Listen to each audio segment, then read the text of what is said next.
Nikol Radashi, 57 vjeçari, që përplasi për vdekje 2 të miturit në Durrës dhe lëndoi një tjetër, ka dhënë dëshminë e tij para organeve të drejtësisë. Kjo është një pjesë e dëshmisë së tij që kanë publikuar mediat në Shqipëri. Ne po improvizojmë. Unë po drejtoja automjetin në kursinë e djathtë. Pa pritur në një rrugicë lagjeje doli një automjet.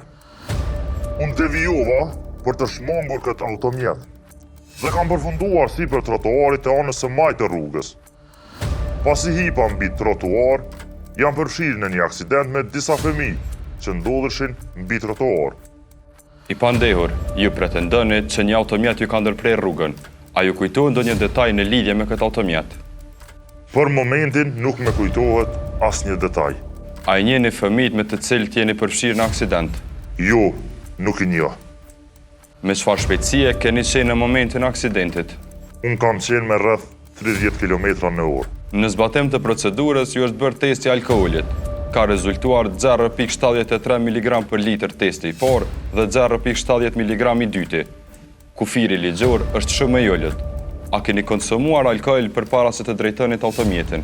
Përpara se të drejtoja automjetin, kam pirë një birë në mëngjes. A keni në gjë tjetër për të shtuar?